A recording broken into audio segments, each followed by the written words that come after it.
Di istana kekaisaran kerajaan Chu, Kaisar Chu Han dan Putri Chu Yue menatap busur Hou Yi di ruang kerja kekaisaran dengan kaget. Mereka tidak menyangka bahwa busur Hou Yi akan dikirim kembali ke penjara istana secara diam-diam. "Ayah, lihat, ada sebuah surat di bawah busur Hou Yi," ucap Chu Yue berkata dengan terkejut. Kemudian Chu Han membuka surat itu. Setelah membacanya, dia mengerutkan alisnya dengan kuat sebelum secara bertahap merilekskannya. Setelah Chu Yue membacakan surat itu, dia berseru dengan gembira, "Jadi sebenarnya leluhur tua kita melakukan dari balik layar. Dia ingin berkeliaran di seluruh benua. Dengan penampilannya, Yue pasti akan baik-baik saja." Chu Han berkata, "Aku khawatir Yue tidak akan kembali untuk sementara waktu. Saya tidak yakin apakah dia bisa beradaptasi dengan kehidupan di luar istana." Chu Yue berkata, "Mei Mei saya sangat nakal, dia biasanya memohon padaku untuk membawanya keluar. Sekarang dia telah meninggalkan istana kekaisaran, dia dapat dianggap sebagai ikan yang kembali ke air. Ayah, kamu tidak perlu khawatir tentang dia," ucap Chu Yue. "Sekarang dia telah muncul, tentu saja aku tidak perlu khawatir tentangnya. Tetapi, saudara kedua Anda Wen Feng sudah pergi selama beberapa tahun terakhir. Sekarang gadis kecil saya yang nakal juga telah pergi, dari ketiga anak yang paling saya sukai, hanya kamu yang tetap di sisiku," jawab Chu Han berkata dengan sedih. "Cepat atau lambat, Gege dan Mei Mei akan kembali kepada ayah, jadi ayah tidak perlu merasa sedih," ucap Chu Yue menenangkannya. "Iya, ini sebenarnya bagus untuk gadis kecil nakal itu.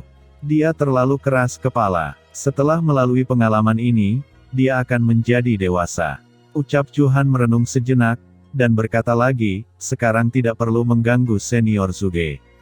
Semua berita tentang kekacauan yang dibuat oleh Chen Nan, harus ditutupi, jangan sampai masalah ini terungkap di ibu kota kekaisaran." Di dalam perjalanan, putri kecil melihat bahwa busur Hou Yi tidak ada pada Chen Nan. Dia tidak bisa menahan diri untuk tidak bertanya pada Chen Nan. Namun, Chen Nan sama sekali tidak menanggapi pertanyaannya. Tapi pada akhirnya, dia mengatakan bahwa dia telah menyembunyikan busur Hou Yi di dekat penginapan. Sehubungan dengan peristiwa yang berkonspirasi malam sebelumnya, di wajah Chen Nan benar-benar terlihat khawatir dan bingung. Melihat penampilan Chen Nan itu, putri mengejeknya. "Pencuri bau, melihat dari wajah sedihmu, di benakmu, kamu pasti takut ya kan?" ucap putri kecil bertanya. "Takut pada kepalamu?" jawab Chen Nan menjetikan dahi putri kecil. Putri kecil meringis kesakitan, matanya berkilau dengan air mata. Dia dengan marah berkata, "Sialan merosot, suatu hari nanti, kamu pasti akan jatuh ke dalam cengkramanku lagi." Sepanjang perjalanan, mereka terus bertengkar tanpa henti, dan pada saat yang sama, dia memanfaatkan berbagai peluang untuk menyelinap pergi, tetapi tidak ada yang berhasil. Beberapa hari kemudian, tubuh lemah Chen Nan dari menggunakan dewa jari penjara akhirnya pulih. Dia menghela napas panjang. Chen Nan membawa putri kecil bersamanya saat mereka langsung menuju ke barat, dan itu tanpa hambatan. Kaisar tidak mengirim siapapun untuk mengejar dan menghentikan mereka. Bahkan dia tidak mendengar sepatah kata pun dari hal-hal kacau yang telah dia lakukan di ibu kota kekaisaran. "Setan kecil, ayahmu, kakak laki-laki dan kakak perempuanmu, telah meninggalkanmu. Tidak hanya mereka tidak mengirim siapapun untuk menyelamatkanmu, tetapi mereka juga telah menutup semua berita tentang ibu kota kekaisaran. Sepertinya mereka berencana untuk memberikanmu kepadaku," ucap Chen Nan.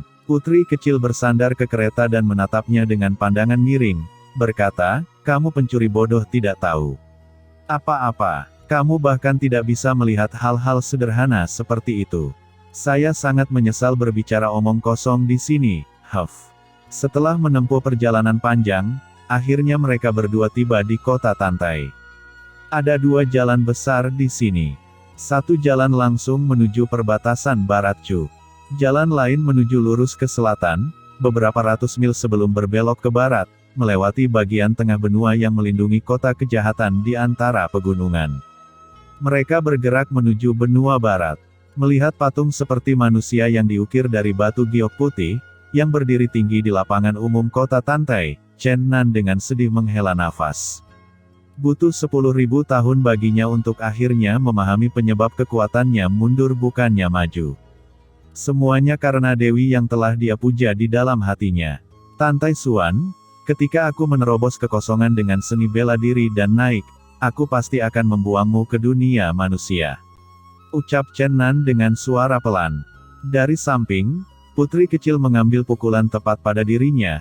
Kamu sedang melamun, kamu berani menghujat peri Tantai seperti ini. Ucap putri kecil dan berkata lagi, peri, hormati kami dengan kehadiran Anda, berikan serangan kepadanya dengan kilat hitammu sebagai hukuman. Melihat Chen Nan mengangkat tangannya, putri kecil bergegas untuk menutupi dahinya. Beberapa hari terakhir ini, dahinya yang jelas sudah dipukul beberapa kali. Chen Nan tidak memukulnya, tetapi mencubit hidungnya yang lurus, halus, dan indah. Dia berkata, jika masih berbicara omong kosong lagi, saya akan menarik hidungmu sampai menjadi moncong babi. Putri kecil dengan sedih berteriak, aduh, pencuri bau, cepat dan lepaskan. Chen Nan tertawa, hidungmu terasa sangat enak, sakit, oh, sialan merosot, aku tidak akan memaafkanmu untuk ini. Ucap putri kecil menggaruk dan menendang, menarik perhatian semua orang di lapangan. Chen Nan buru-buru melepaskannya. Saat malam hari, mereka tinggal di kota Tantai, gejala kuat dari jari dewa penjara mulai berkobar di tubuh putri kecil. Setiap inci dari dagingnya berubah menjadi merah tua karena pembuluh darahnya yang membesar. Di dalam tubuhnya, darah beredar 100 kali lebih cepat dari biasanya, hampir mendidih. Ah, saya tidak tahan. Sial merosot, cepat dan lepaskan tekniki jari burukmu ini. Aku tidak tahan, ucap putri kecil berteriak, dan keringat membasahi pakaiannya. Dia terus menggeliat di atas tempat tidurnya. Chen Nan menyodok beberapa titik akupunturnya, sehingga dia tidak bisa bergejolak sebelum dia mulai menamparkan tubuhnya. Cahaya keemasan mengalir ke tubuhnya. Ini berlanjut selama 1 jam. Setelah sekian lama, gejala mengerikan yang disebabkan oleh jari penjara dewa mulai berangsur-angsur hilang. Suhu tubuh putri kecil perlahan kembali normal. Bajingan, aku akan membalasmu.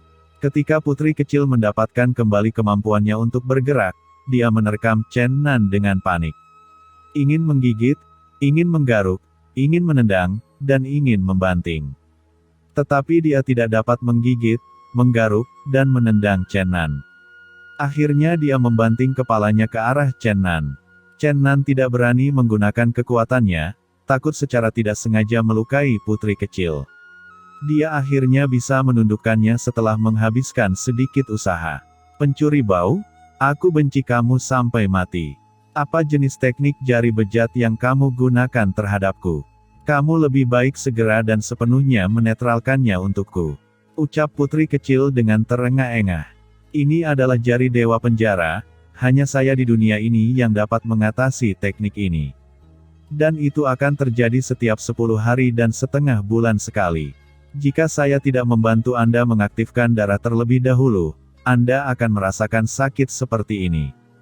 Jadi Anda harus patuh, jika tidak Anda akan tahu akibatnya. Matilah, hanya hantu itu yang akan mendengarkanmu, pencuri yang bau. Ucap putri kecil membanting bantal ke arahnya, dan kemudian berlari dengan marah untuk mencuci. Rencana pengembangan pelayan itu bangkrut lagi. Ucap Chen Nan dalam hatinya dan menggaruk kepalanya.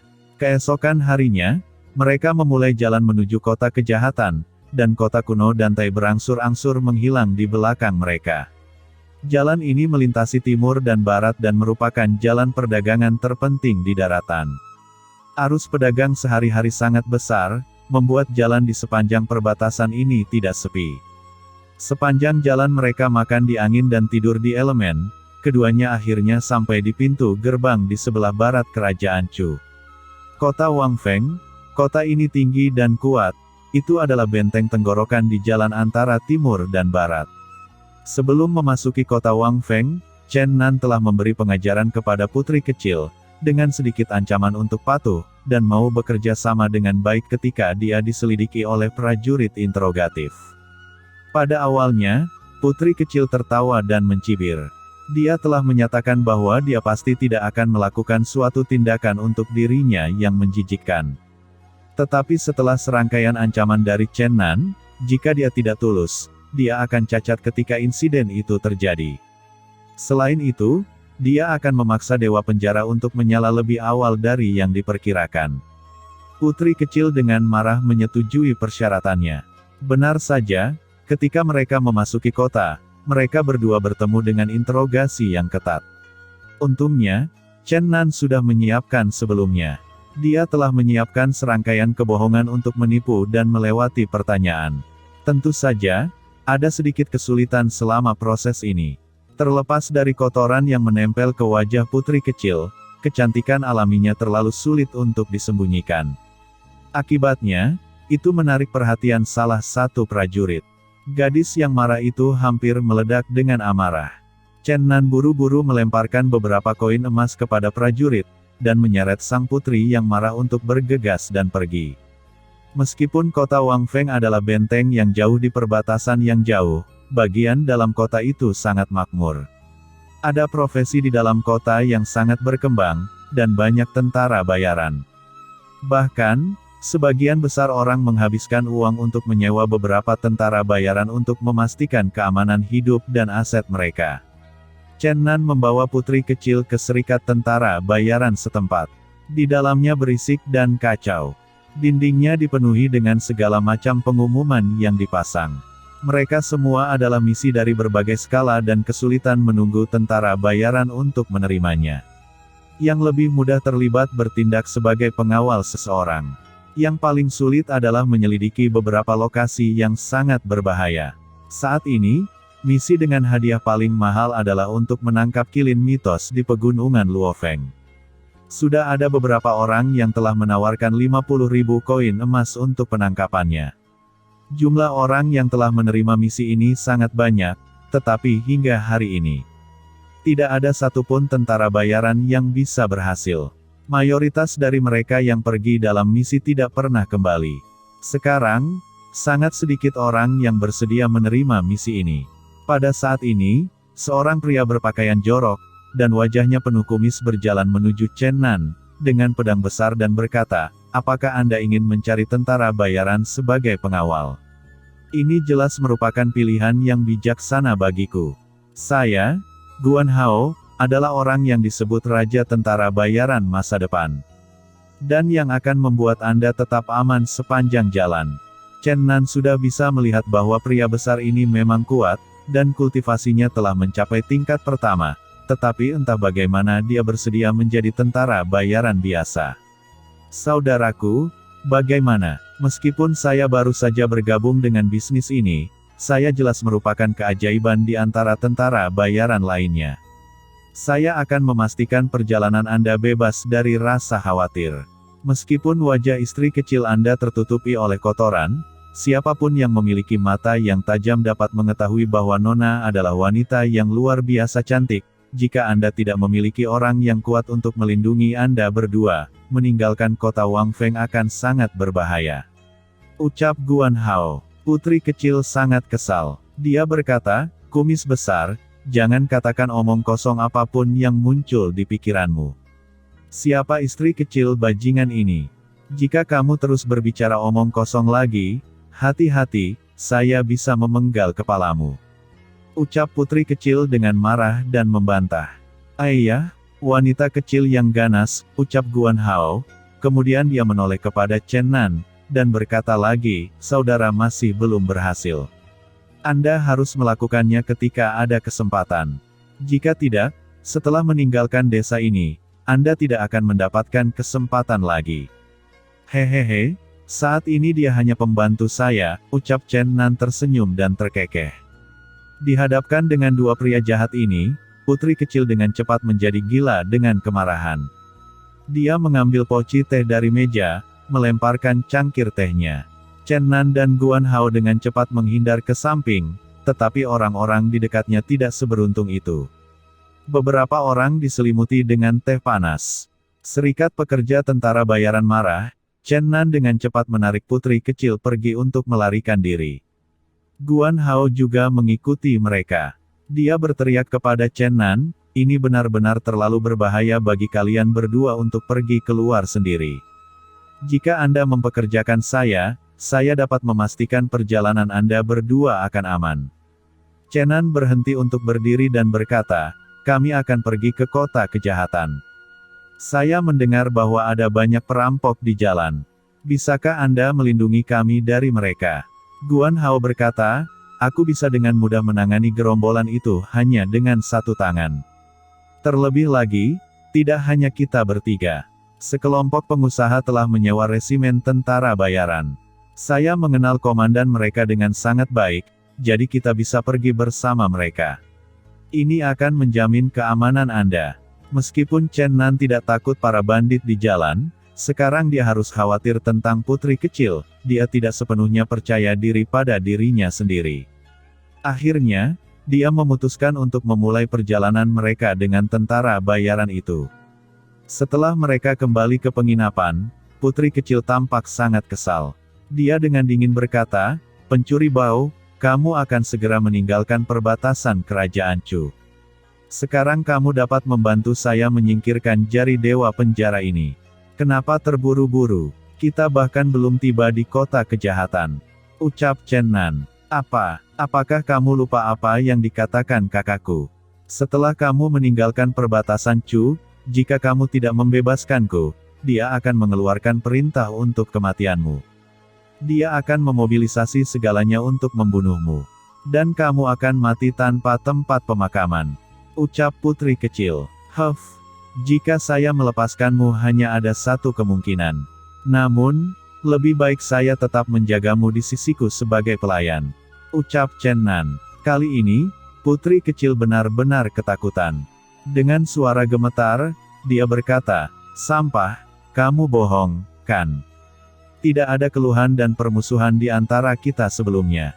Meskipun ada beberapa hal tidak menyenangkan yang telah terjadi di antara kita, itu semua kesalahpahaman.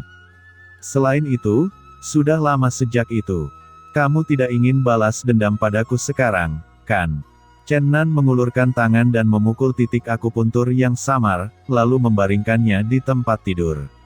Meskipun hati Chen Nan selalu menekan jejak rasa takut untuk monster tua yang belum hadir, dia merasa lebih aman dengan putri kecil di sisinya. Hari berikutnya, Chen Nan membawa sang putri ke serikat tentara bayaran tepat waktu. Sebuah cemberut terpampang di wajah putri kecil. Dia membenci Chen Nan, tetapi merasa takut di hatinya pada saat yang sama. Mereka harus segera meninggalkan kekaisaran Chu. Dia benar-benar khawatir kehilangan kebebasannya setelah itu. Saat ini, Guan Hao telah melihat mereka berdua, dia segera melambaikan tangan dan mendekat. Putri kecil menatapnya dengan sangat menghina. Guan Hao sepertinya tidak peduli. Dia terkekeh. Resimen tentara bayaran yang bertanggung jawab untuk memastikan keselamatan mereka, memiliki total 103 orang. Kecuali bahwa wakil komandan adalah seorang penyihir tua yang telah mencapai tingkat pertama, sisanya adalah seniman bela diri. Kepala komandan adalah seorang pria paruh baya berusia sekitar 40 tahun. Dia tampak cerdas, dan berpengalaman. Ada binatang buas besar di belakangnya. Yang mengejutkan, itu adalah naga tanah. Naga tanah panjangnya sekitar 5 kaki. Sisik hitam legam berkedip dalam cahaya. Penampilannya tampak agak kejam. Guan Hao berkata, penyihir tingkat pertama, ksatria naga bumi tingkat pertama, dan saya, raja tentara bayaran masa depan, siapa yang berani memprovokasi kombinasi ini? Untuk memastikan bahwa jalan ini sangat aman. Berapa banyak koin emas yang dibutuhkan? Ucap Chen Nan bertanya. 100 koin emas per orang. 2 orang didiskon, jadi 180 koin emas. Jawab Guan Hao. Chen Nan berkata, kamu merampokku. 10 koin emas sudah cukup bagi keluarga biasa untuk hidup selama sebulan. Anda hanya mengantar kami untuk perjalanan, jadi bagaimana mungkin bisa semahal ini? Lalu bagaimana dengan 150 koin emas? Ucap Guan Hao. Tidak, 50. Jawab Chen Nan dengan menawarnya. 120. Tidak, 80. Akhirnya harga negosiasi terakhir berjumlah 100 koin emas. Chen Nan segera membayarnya. Saat itu, kepala resimen tentara bayaran yang disewa berjalan mendekat dan berkata, "Guan Hao, Anda sudah dipekerjakan dan dibayar oleh 8 orang, namun Anda baru saja menerima 2 lagi. Meskipun Anda membantu kami, dengan membawa banyak orang ini untuk mengikuti kami, saudara-saudara saya akan mulai keberatan." Guan Hao berkata, "Ini adalah 2 yang terakhir." Setelah kepala resimen tentara bayaran pergi, Chen Nan dengan jengkel berkata, "Penipu, kembalikan uang saya." Dengan malu, Guan Hao berkata, "Ini, meskipun ada banyak orang, saya jamin jalan aman Anda." Dari samping, putri kecil berkata, "Satu yang merosot dan satu penipu, Anda berdua bukan orang yang baik." Chen Nan meliriknya sebelum berbalik menghadap Guan Hao, dan berkata, "Tidak apa-apa jika kamu tidak mengembalikan uang kami, tetapi ketika kami meninggalkan kota, dapatkah kamu menjamin kamu mampu membuat gadis ini diam?" Bola lampu melintas di atas kepala Guan Hao, dan dia berkata, "Jadi, Anda seorang pedagang manusia." "Ah, saya salah bicara. Hehe, masalah ini mudah ditangani. Bukankah itu hanya meninggalkan kota? Saya hanya harus menutup acu poin bisu dan mengisinya di bawah tumpukan barang dagangan." Ucap Chen Nan berkata dengan mengejek putri kecil.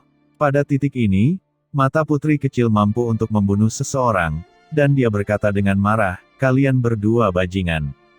Chen Nan memukul acu poin bisu. Kemudian, dia menoleh ke Guan Hao dan berkata, "Apakah ada wanita di antara pedagang itu?" "Ada," jawab Guan Hao dengan cepat. "Kalau begitu biarkan dia di dalam kereta bersama wanita-wanita itu. Kalau tidak, tubuhnya yang lembut dan lembut akan diperas oleh barang dagangan, itu akan bermasalah." Ucap Chen Nan. Ada total lebih dari 40 orang dalam kelompok pedagang ini, pria, wanita dan anak-anak. Ada lebih dari 20 kereta kuda, ditambah lebih dari 100 tentara bayaran. Tim ini juga cukup spektakuler. Putri kecil itu ditodong dan naik kereta dengan beberapa kerabat wanita di pedagang. Dia tidak bisa berbicara atau bergerak, dan hanya bisa berbaring di kereta dengan lurus. Beberapa kerabat wanita mengamatinya, memuji dan berkata satu sama lain, "Gadis yang sakit ini sangat cantik. Saya tidak pernah melihat seorang gadis seindah ini. Benar, dia sangat cantik. Wajahnya kotor, tapi itu pasti demi melindungi dirinya sendiri. Dia benar-benar gadis yang pintar. Aku benar-benar ingin mencubit pipinya yang halus dan lembut." Pada akhirnya, para wanita benar-benar mulai membelai pipi giok putri kecil. Dan berkata lagi, "Jika aku memiliki seorang putri secantik ini, itu akan luar biasa." Benar, dia terlalu imut. Paru-paru putri kecil meledak, dan dia hanya bisa terkesiap. Tim dengan cepat tiba di pintu gerbang kota. Setelah pedagang menyumbangkan puluhan koin emas, para prajurit interogatif tidak mengganggu para wanita tersebut. Baru setelah mereka tiba sangat jauh dari gerbang kota, Chen Nan melepaskan acu poin sang putri. Begitu dia mendapatkan kembali gerakan sukarela, dia melarikan diri dari kereta dengan sesuatu yang tampak seperti lompatan. Setelah itu, dia menjerit keras ke hutan di samping jalan. Hahaha. Chen Nan tidak bisa menahan tawa hangatnya. "Kematian dan sampah, cepat lepaskan teknik jari dewa yang rusak dan biarkan aku kembali." Ucap putri kecil berteriak dengan marah. "Mimpi," ucap Chen Nan segera menjawabnya. Guan Hao menghampiri mereka dan berkata, "Nona kecil, jangan berteriak. Jika Anda terus berteriak, serigala akan datang. Kamu juga bukan orang baik. Kumis besar, bukankah kamu rakus akan uang? Jika kamu membantuku membunuh sampah ini, saya akan membayarmu 100.000 koin emas." Ucap putri kecil. Wow, 100.000 koin emas. Sejumlah besar kekayaan. Namun, seseorang dengan karakter yang mulia dapat memilih untuk menjadi serakah dengan cara yang bajik. Kekayaan haram semacam ini adalah sesuatu yang tidak dapat saya terima. Ucap Guan Hao tersentak kaget. "Kamu penjahat, kamu penipu, kamu masih punya wajah untuk berbicara tentang cara berbudi luhur menghasilkan uang. Selama kamu membantuku membunuhnya, aku akan memberimu 100.000 koin emas lagi. Ucap putri kecil. Kamu benar-benar berani meminta seseorang untuk membunuhku di depanku. Jangan perlakukan aku seperti udara. Ucap Chen Nan dengan mengetuk dahi putri kecil. Kamu pencuri dan bajingan bodoh, yang akan sangat layak untuk dicincang. Kamu akan pergi ke neraka suatu hari nanti. Ucap putri kecil dengan sedih dan penuh kebencian. Chen Nan tersenyum dan berkata, saya tidak akan pergi ke neraka, tetapi kamu yang akan pergi ke sana. Sampah tak tahu malu, pencuri bau, ucap putri kecil berkata dengan sangat kesal. Para pedagang dan tentara bayaran yang disewa semuanya mengangkat alis pada adegan ini. Dengan ekspresi terkejut, mereka memandangi pasangan ini. Dalam beberapa hari berikutnya, semua orang menjadi terbiasa dengan suara mereka berdua bertengkar. Jika tidak ada yang mendengar pertengkaran mereka selama setengah hari, semua orang akan bingung. Jalan yang menghubungkan benua timur dan barat dan melintasi pegunungan berkelok-kelok, terkadang melintasi gua, melintasi lereng gunung, dan resimen tentara bayaran serta pedagang berjalan dengan susah payah melewati pegunungan yang luas ini. Bentang alam yang indah dalam perjalanan menyebabkan sang putri secara bertahap melupakan statusnya sebagai tawanan. Ketika perjalanan berlanjut, dia mendapati bahwa gaya hidup berkelana semacam ini semakin menyenangkan. Memang ada beberapa bandit yang muncul di jalan, tetapi dihadapkan dengan serangan dari penyihir peringkat pertama yang tangguh dan ksatria naga bumi. Yang menakutkan, para bandit itu dengan cepat dilenyapkan. Tidak ada naga maupun raksasa kuno yang muncul dalam perjalanan. Hanya beberapa binatang ajaib dari barat yang muncul, tetapi mereka semua segera ditangani oleh kumis besar Guan Hao. Setiap kali dia mengambil inti sihir dari dalam mayat binatang ajaib, putri kecil memarahinya karena keserakahan dan kekejamannya. Setelah dijelaskan oleh kepala resimen tentara bayaran, Chen Nan mengetahui bahwa itu bukanlah keserakahan Guan Hao. Dia ingin pergi ke Akademi Shen Feng di kota kejahatan untuk mempelajari keterampilan tingkat lanjut. Tetapi tampaknya, biaya untuk masuk akademi itu sangat mahal. Jadi dia melakukan semua ini untuk mengumpulkan sejumlah uang agar bisa masuk ke akademi itu. Di dekatnya, putri kecil mengerutkan bibirnya dan berkata, Akademi Shen Feng hanya menerima ahli peringkat muda. Sedangkan umur Anda sudah berapa sekarang, dan Anda masih ingin pergi. Bahkan jika Anda pergi ke akademi itu, mereka tidak akan menginginkan Anda. Ucap putri kecil mengejeknya. Siapa bilang saya sudah tua? Saya baru berusia 29 tahun, selama saya berusia di bawah 30 tahun, saya dapat mendaftar untuk ujian Akademi Shen Feng. Jawab Guan Hao dengan marah. Ya Tuhan, kamu berusia 29 tahun. Kenapa aku pikir kamu adalah paman berusia 39 tahun? Ucap putri kecil menyindirnya lagi. Mendengar itu, Guan Hao sangat tertekan dan sedih. Akhirnya dia mengambil pisau cukur untuk mencukur jenggotnya dengan cepat, dan itu terlihat lebih mudah. Setelah melihat penampilan asli Guan Hao, putri kecil tidak lagi memarahinya karena keserakahan dan kekejamannya, dan mulai berbicara dengan ramah, dan memanggilnya Haozi. Hal ini membuat Guan Hao semakin tertekan. Tolong, Nona muda, jangan memanggil saya seperti itu, cukup panggil saya Guan Hao. Dan jangan panggil saya tikus lagi. Ucap Guan Hao. Hihihi, kamu yang berpikiran seperti itu. Aku tidak bermaksud seperti itu pada awalnya. Karena kamu berkata begitu, maka aku akan memanggilmu tikus di masa depan. Jawab putri kecil tertawa terbahak-bahak. Mendengar itu semua orang ikut tertawa terbahak-bahak. Dan ini membuat Guan Hao sangat marah, dia ingin muntah darah. 5 hari kemudian, orang-orang berjalan ke sebuah lembah di pegunungan. Meski hampir tengah hari, pohon-pohon tinggi di kedua sisi jalan menghalangi sinar matahari yang terik, sehingga orang-orang tidak merasa kepanasan. Saat semua orang sedang memasak makan siang di lubang api yang telah mereka gali. Tiba-tiba, angin berbau amis bertiup dari hutan, dan bumi mulai berguncang ringan. Kawanan hewan liar muncul berlari keluar dari hutan, semua menuju ke arah yang sama. Beberapa hewan besar termasuk gajah liar, singa, dan harimau, sementara beberapa hewan kecil termasuk rubah dan kelinci salju juga ikut berlari. Untungnya, binatang buas itu tidak menyerang semua orang. Sesaat kemudian kepala tentara bayaran berteriak dengan buruk, dan buru-buru memanggil orang untuk bersiap menghadapi pertempuran. Semuanya, angkat senjata kalian. Kami telah menemukan masalah. Seekor binatang ajaib yang tangguh akan segera muncul di depan kita. Teriak kepala tentara bayaran mengingatkan. Guan Hao dengan tenang berkata, menurut situasi saat ini, binatang ajaib peringkat kedua mungkin berhasil naik ke peringkat ketiga, dan aura yang kuat menghendaki semua makhluk terdekat untuk maju ke depan dan berkumpul. Ucap Guan Hao menjelaskan kepada Chen Nan.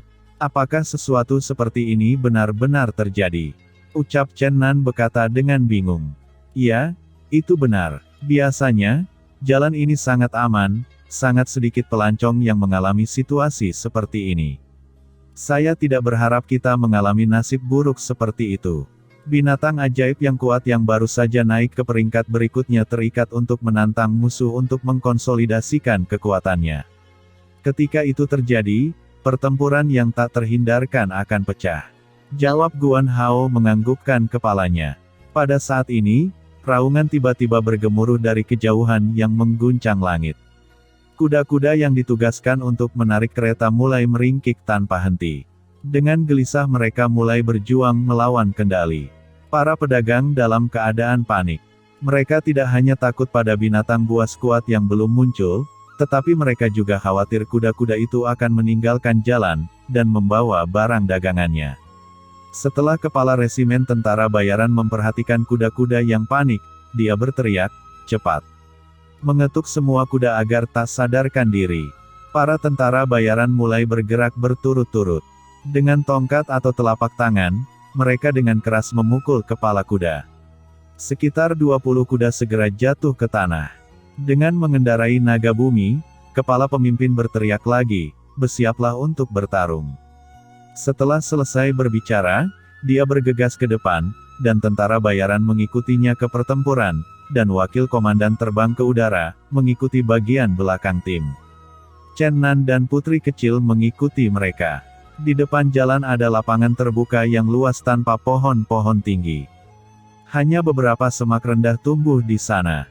Di tempat terbuka itu ada sidang besar hewan-hewan liar yang bersujud di seluruh tanah. Adegan itu cukup spektakuler. Di antara hewan liar yang bersujud di depan, ada binatang raksasa dengan kulit putih dan bulu cerah. Itu tampak seperti harimau, tetapi jauh lebih tinggi dan lebih kuat daripada harimau. Panjangnya 3 kaki dan hampir menyusul kepala naga. Binatang ajaib raksasa ini memberikan rasa kegelisahan yang kuat, karena itu benar-benar terlalu tinggi. Melihat itu seseorang berseru, harimau putih. Tapi ini terlalu tinggi, tidakkah akan baik-baik saja? Bahkan jika itu adalah harimau putih, itu masih memiliki tanda, dan tidak mungkin menjadi harimau sama sekali. Lalu, monster apa ini? Ucap semua orang berkata satu sama lain. Putri kecil menghela nafas dan berkata, ini sangat kuat, sangat indah, sangat imut. Mendengar ucapan putri kecil, semua orang terdiam. Guan Hao menjelaskan, di pegunungan yang luas ini, monster muncul satu demi satu. Ini seharusnya menjadi Raja Harimau dengan garis keturunan harimau putih dan harimau iblis. Ucap Guan Hao. Raja Harimau pantas disebut raja semua makhluk di sekitarnya. Dia tidak peduli dengan kedatangan semua orang, tetapi hanya memberikan pandangan dingin. Ucap kepala pemimpin menganggukkan kepalanya. Sementara saat ini wakil pemimpin turun dari langit dan berkata, elemen magis di sekitar Raja Harimau berfluktuasi kuat, menunjukkan bahwa serangan magisnya pasti mengerikan. Semua orang harus berhati-hati. Kemudian dia melihat bahwa semua orang sedikit gugup dan berkata lagi, jika kita bisa membunuhnya, inti kristal ajaib di dalamnya akan sangat berharga. Dengan suara yang nyaris tak terdengar, kepala pemimpin menghela nafas, dia berkata, itu akan sulit. Ini adalah binatang ajaib dari peringkat ketiga. Meskipun kami memiliki 3 praktisi dari peringkat pertama di pihak kami, perbedaan kekuatan antara peringkat yang berbeda bukanlah akumulasi sederhana. Bahkan jika kita semua tentara bayaran menyerang bersama, pertarungan ini belum bisa menentukan siapa yang akan menjadi pemenangnya. Pada saat yang sama, wakil pemimpin tiba-tiba berteriak, "Tidak bagus. Kelompok binatang buas itu sudah menyiapkan serangannya. Saya sudah bisa merasakan elemen magis yang telah terkumpul di sini." Para tentara bayaran gempar. Mereka harus berurusan dengan Raja Harimau yang kuat dari peringkat ketiga. Itu adalah binatang ajaib yang mengerikan yang 2 peringkat keseluruhan lebih tinggi dari naga tanah kepala pemimpin mereka. "Semuanya, jangan panik. Cepat dan berpencar. Jangan berkumpul bersama," teriak kepala pemimpin memerintahkan. Tentara bayaran ini telah mengalami cobaan hidup dan mati untuk waktu yang lama. Mereka dengan cepat menyebar menuju medan yang menguntungkan. Meskipun wakil pemimpin berusia 50-an, responsnya sangat gesit. Dia memimpin serangan pada binatang ajaib. Bila angin yang berkilau melesat ke arah Raja Harimau dengan desisan, mengincar tenggorokannya.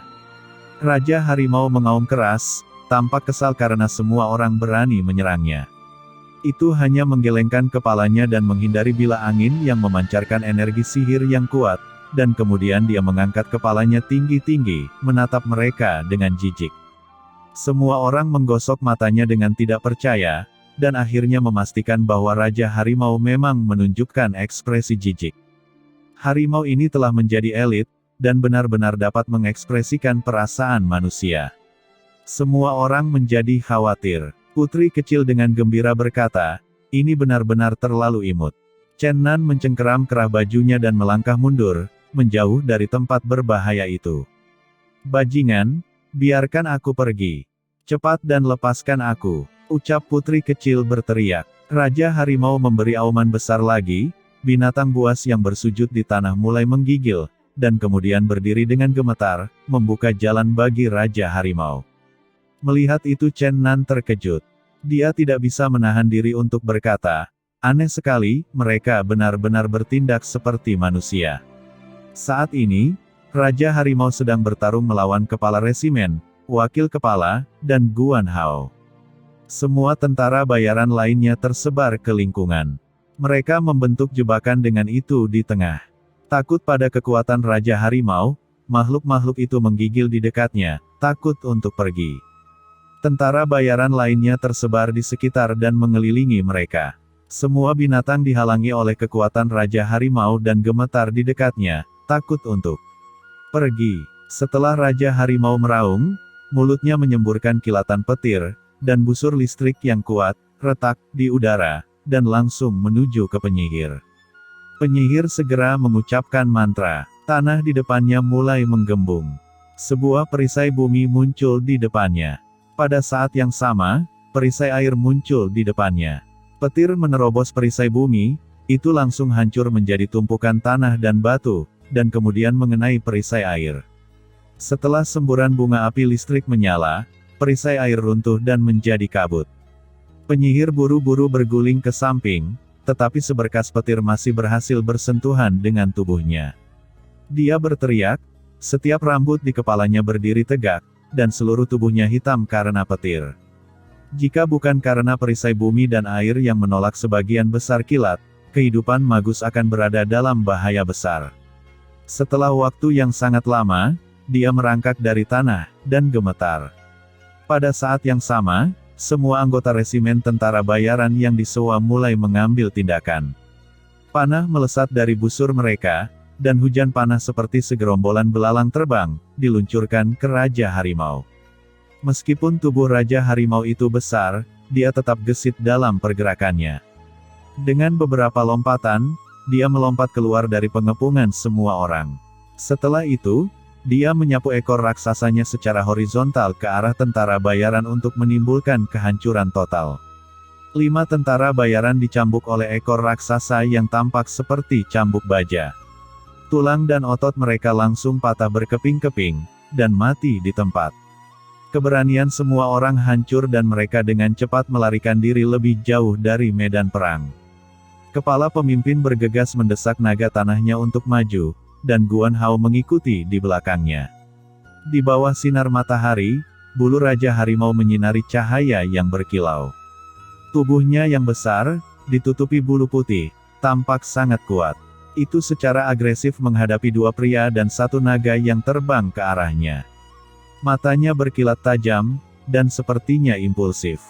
Dalam sekejap mata, kepala pemimpin mengarahkan tanah naga ke arah itu. Dia membawa tombak pemotongan naga dan menusukkannya ke tenggorokan Raja Harimau. Bersamaan dengan itu, Guan Hao juga tiba di binatang ajaib. Dia mengacungkan pedang besarnya dan menebas sayap Tiger King. Dengan melolong, Raja Harimau melayang tinggi ke udara, menghindari kedua serangan itu, dan bergegas ke kepala naga bumi. Sebenarnya, naga tanah lebih besar dari Raja Harimau, tetapi di hadapan musuh yang begitu tangguh, naga itu meringkuk. Melihat sudah terlambat untuk mendesak naga bumi untuk menghindar, komandan tim dengan cepat terbang ke bawah dan berlari ke kejauhan dengan cepat. Harimau raksasa sepanjang 3 kaki itu membanting naga bumi sepanjang 5 kaki ke tanah, dan kemudian membuka mulut raksasanya untuk menggigit leher naga. Naga tanah buru-buru berjuang, tetapi masih tidak lolos dari mulut harimau, lehernya digigit oleh Raja Harimau, dan darah keluar dengan liar. Ketua pemimpin sangat marah, matanya merah. Dengan teriakan, dia bergegas menyerang. Ujung tombak tajam Dragon Slaughtering Lance dengan kejam jatuh ke perut harimau. Darah mengalir deras. Guan Hao juga mengayunkan pedang besarnya dan bergegas menerjang, dengan garang menebas punggung harimau. Darah berair dari Raja Harimau mengalir ke bulu putihnya yang berkilau. Raja Harimau kesakitan dan melepaskan naga tanah dari mulutnya. Setelah mendapatkan waktu untuk bernapas, naga tanah kemudian berbalik. Setelah mengalami penderitaan yang paling menyiksa, untuk sementara ia melupakan ketakutannya terhadap Raja Harimau yang sangat dibencinya, kemudian dia dengan keras menabrak Raja Harimau. Raja Harimau dibanting oleh naga tanah dan dikirim jatuh di tanah. Semua tentara bayaran di sekitarnya secara bersamaan melonjak ke depan. Dengan bilah, tombak, tongkat, dan pentung, mereka semua mulai memukuli tubuh Raja Harimau. Dalam sekejap mata, tubuhnya sudah basahi oleh darah. Dengan raungan keras, Raja Harimau berdiri dengan goyah, membuka mulutnya menyemburkan api besar, dan tentara bayaran dengan cepat mundur. Namun, masih ada 6 orang yang dikejar oleh Raja Harimau dan dipaksa keluar dari keruntuhan. Darah menodai jalan, dan semua orang ketakutan. Pada saat semua orang dalam bahaya, wakil pemimpin telah pulih. Dia membaca serangkaian mantra yang panjang, elemen magis berkumpul dengan panik di depannya. Akhirnya, dia dengan lembut melambaikan tongkat di tangannya, dan tiba-tiba kepingan salju kecil melayang di antara dunia. Sejumlah besar elemen magis bersatu di depan Raja Harimau saat memamerkan taringnya dan mengacungkan cakarnya. Lapisan es yang tebal mulai muncul di tubuhnya. Lapisan es itu tumbuh semakin tebal, sampai membeku di dalamnya. Setelah bertahan dari krisis ini, semua orang bersorak.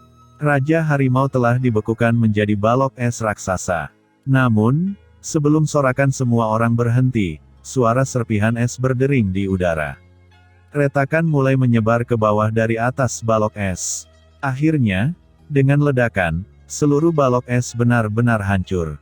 Raja Harimau muncul lagi di depan mata semua orang, tapi kali ini jelas lemah. Pemimpin resimen, wakil pemimpin, dan Guan Hao memanfaatkan kesempatan ini untuk meluncurkan serangan lagi. Setelah wakil pemimpin membacakan mantra, tombak es muncul di depannya. Setelah itu, dia menembak ke arah Raja Harimau secepat kilat. Secara akurat menembus ke dadanya. Pemimpin resimen dan Guan Hao secara individual mengacungkan senjata mereka menusuk ke perut Raja Harimau.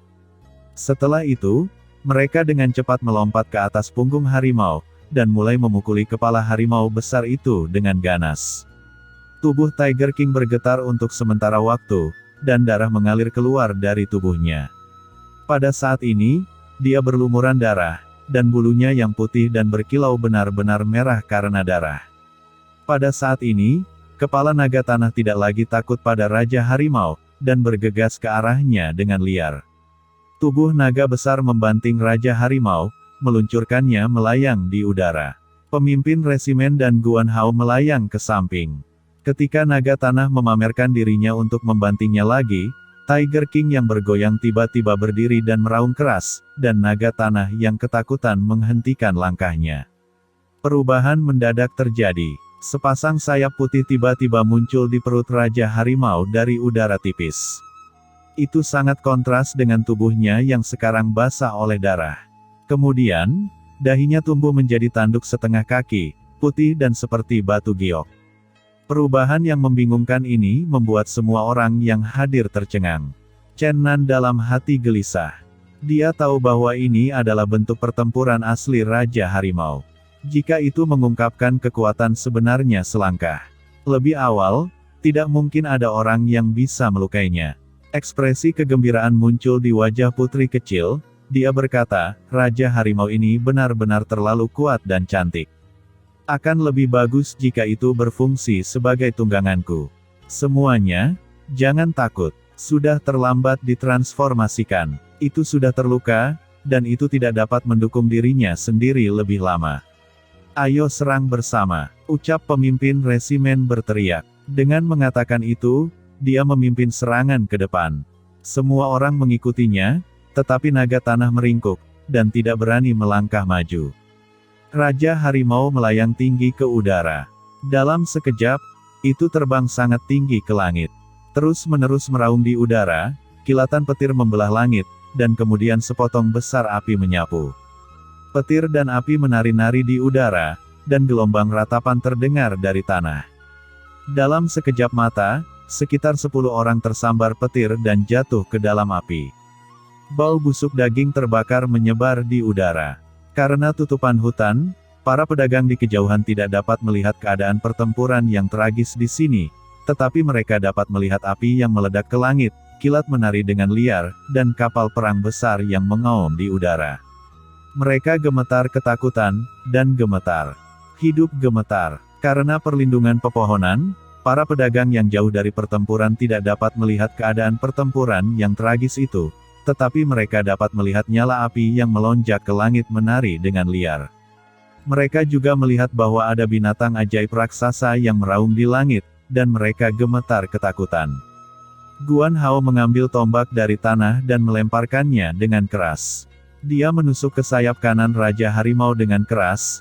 Raja Harimau bergetar di udara untuk sementara waktu, hampir kehilangan keseimbangan dan jatuh. Raja Harimau meledak marah lagi, dan mulai dengan panik memadatkan elemen magis di dekatnya. Gelombang energi yang kuat mendorong turun dari langit. Tidak baik, kali ini kekuatan sihirnya terlalu kuat, Raja Harimau akan mati-matian. Semua orang, cepat dan pergi. Jika tidak, kita akan mati dengan itu. Ucap wakil komandan berteriak. Chen Nan awalnya tidak ingin ikut campur terlalu banyak dalam urusan ini, tetapi melihat bahwa tentara bayaran sudah tidak lagi dapat melakukan perlawanan, dia akhirnya bertindak. Melihat Chen Nan bergegas maju, putri kecil berteriak, pencuri bau, sebelum kamu bergegas menuju kematianmu, lepaskan kutukan yang kamu tempatkan padaku. Tutup mulut gagak kecilmu, jawab Chen Nan dengan menepuk dahi putri kecil. Putri kecil berteriak kesakitan, sialan merosot, aku mengutukmu untuk tidak dapat kembali begitu kamu pergi. Kalau begitu tunggu saja perasaan indah dari jari dewa penjara berkobar di tubuhmu. Jawab Chen Nan dengan cepat tiba di samping wakil pemimpin. Bisakah Anda dengan cepat mengirim saya ke punggung Raja Harimau? Ucap Chen Nan kepada wakil pemimpin. Kamu, bagaimana bisa ke sini? Cepat pergi, aku tidak bisa melindungimu di sini. Jawab wakil pemimpin dengan terkejut sesaat. Chen Nan mengangkat tangannya dan mengeluarkan ki pedang emas. Dia berkata, selama kamu bisa mengirimku, aku bisa membunuhnya. Wakil pemimpin segera menyadari bahwa pemuda di depannya adalah seorang master. Dia ragu-ragu sejenak dan berkata, bisakah kamu melakukannya sendiri? Itu harus dicoba. Jangan ragu, jika kita menunggu terlalu lama sampai selesai mengumpulkan cukup energi magis, maka itu membuat lebih banyak orang akan mati. Jawab Chen Nan. Wakil pemimpin tidak lagi ragu-ragu, dia berkata, oke, terima kasih banyak. Kemudian dia membaca serangkaian mantra, dan elemen angin tak berujung dengan cepat mengembun di sekitar Chen Nan. Dia dengan lembut melambaikan tongkatnya. Chen Nan tersapu oleh angin kencang dan bergegas menuju Raja Harimau di udara. Di langit, Raja Harimau masih sibuk mengumpulkan elemen magis. Ketika melihat tamu tak terduga dengan cepat terbang ke arahnya dari tanah, Chen Nan sudah tiba hanya 3 kaki darinya berkat kecepatan dari mantra wakil pemimpin. Dia ingin membuka mulutnya untuk menghirup api, tetapi Chen Nan selangkah lebih cepat. Dia meluncurkan tombak yang telah dia persiapkan. Tombak melepaskan cahaya keemasan. Dalam sekejap, itu menembus ke leher Raja Harimau. Raja Harimau melepaskan lolongan yang panjang dan sedih. Itu terbalik di langit, darah keluar dengan deras. Hujan darah jatuh dari langit. Wakil pemimpin menggunakan semua energi magis yang tersisa untuk mengirim Chen Nan melewati peregangan terakhir ke punggung Raja Harimau. Pada saat ini, Raja Harimau secara bertahap kehilangan keseimbangan di udara.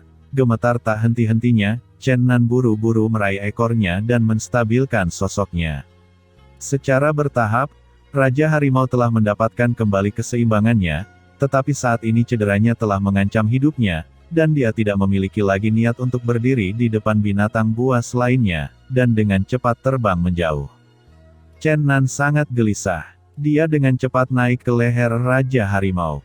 Setelah menstabilkan tubuhnya, dia melambaikan tinjunya untuk memukul kepala Raja Harimau yang besar. Tubuh Raja Harimau bergetar lagi, dan dengan cepat jatuh ke tanah. Chen Nan tidak berani menggunakan terlalu banyak kekuatan dalam serangannya. Raja Harimau sudah sangat lemah.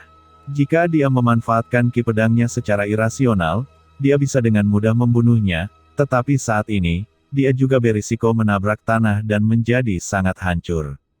Angin bergemuruh di telinganya saat mereka turun. Perasaan gugup membengkak di hatinya. Tepat ketika sampai jarak kurang dari 10 kaki dari tanah, Raja Harimau menstabilkan tubuhnya lagi, dan menghentikan momentum penurunan kejatuhan. Pada saat ini, ada jejak darah di antara telinga dan hidung, otot-otot tubuhnya sedikit kaku, dan luka yang berulang membuatnya sangat lemah.